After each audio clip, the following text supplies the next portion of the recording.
Hello, here we go again. We're talking now about Soul GPS, your entrance onto the spiritual internet, as Michael has been calling it, your guidance system to wake up and no longer have your amnesia. It's your tool to follow the energy thread, and it's time to get online.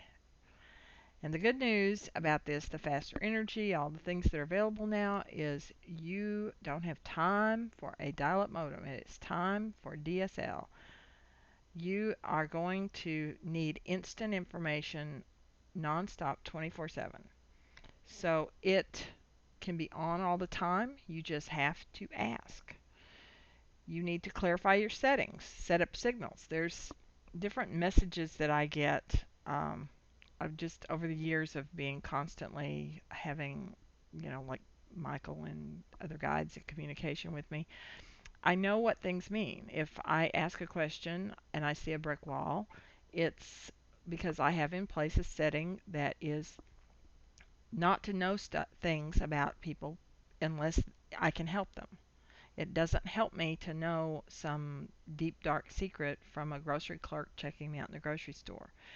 I can't have an opportunity to assist her. She's not asking me for anything, so I early on set up a request that I would only get information if it's sort of like okay with them on a sometimes a higher soul, higher self is the one giving the permission, and I just have to bring it up and sort of say you have permission to tell me to butt out, but I get the feeling to tell you this.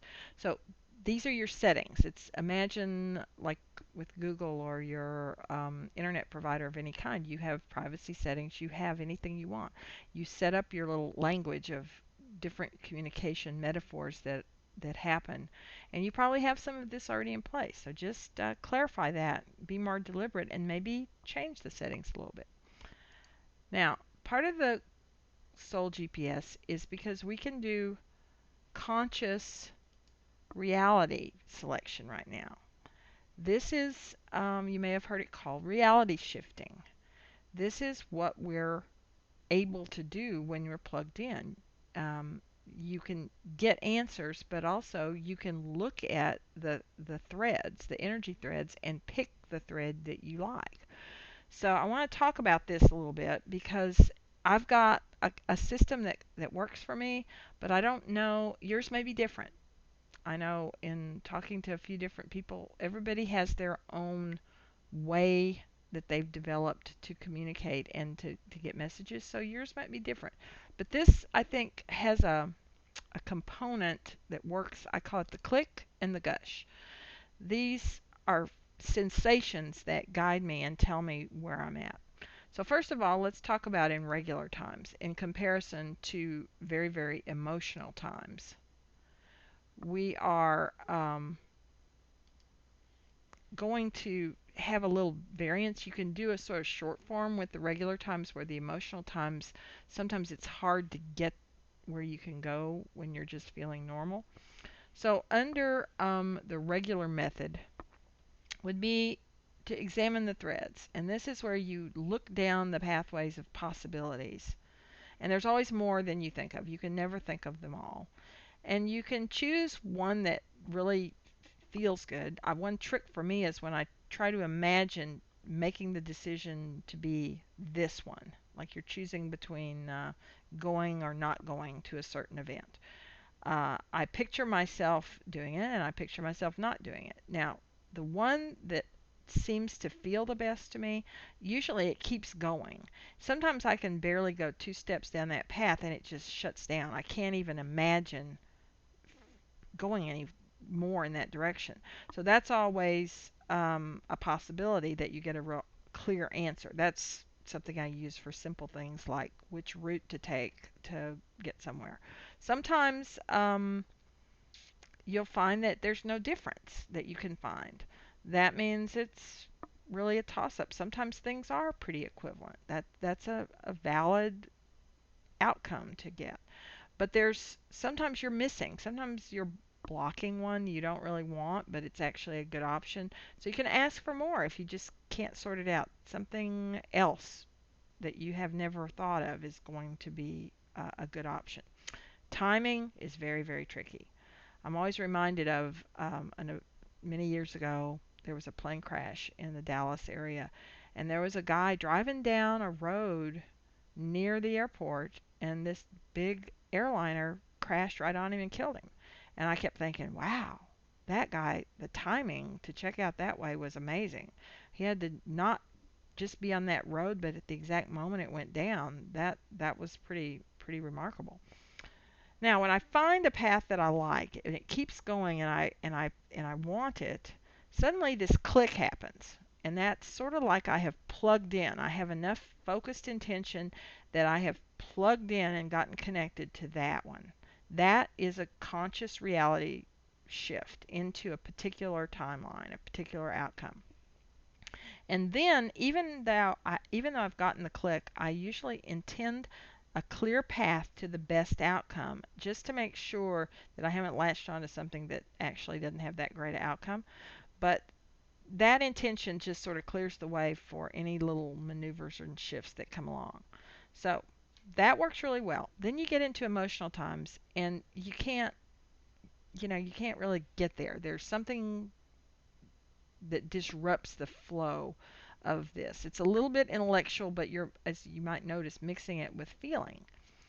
The emotional method is you add these to the regular times. You need to locate your resistance. That can be tricky. Usually there's some outcome you're afraid of. A recent example is we had one of our pups got really sick, and we didn't know what was wrong with him, and when we had to figure out how to maneuver through the worry, and we also didn't know what to do at many given moments. We had to figure out, do we do this blood work? The vets would say, do you want to do this? Do you want to do that? We had to figure it out. So here's my suggestion that works for me. Again, might be different for you. Take a direct look at the so-called worst option. Remember, 5D, they're all together, best and worst.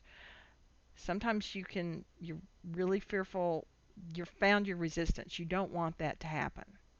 And you're actually adding energy to that by the resistance. So when you can accept the so-called worst thing and something maybe adjacent to it, sometimes if the worst is still just unthinkable, go adjacent to it to something a little less bad.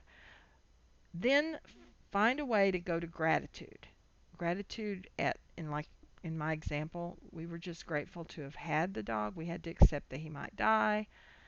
Um, we didn't want him to, we were grateful that we would know and he would maybe not have to die a painful death. I was looking for something that I could accept that I really wanted, and I really wanted him not to have a painful end.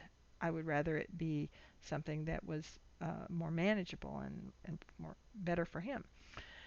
And somehow when you go to gratitude, I know I've gotten there when I get this gush feeling, usually from my heart chakra. And I think it's a release of resistance, but it it's just the energy's flowing again too. And sometimes you can then go straight to a click. You can get to a click once you release the resistance. So anyway, try that, test that, see what you can do with it, and then practice. Practice in things that are not hard or emotional, so that when the emotional times come, you can do it. So practice with all kinds of little things, anything to guide you. The more trust you have in your GPS system, the more you can follow it into ways that seem less logical. Although I always try to make it feel right and think right too, because that that works for me. So work on these things and play with them, I should say, and just get online, start getting the messages coming, and get used to them popping in and asking for guidance all the time instead of you don't always have time for a 10-minute meditation to get an answer. Sometimes you need to know something pretty quickly, even though in emotional times that's definitely useful, is to sit down and work. You have to sometimes work a little bit to get the gush. So here you go. More later. Bye.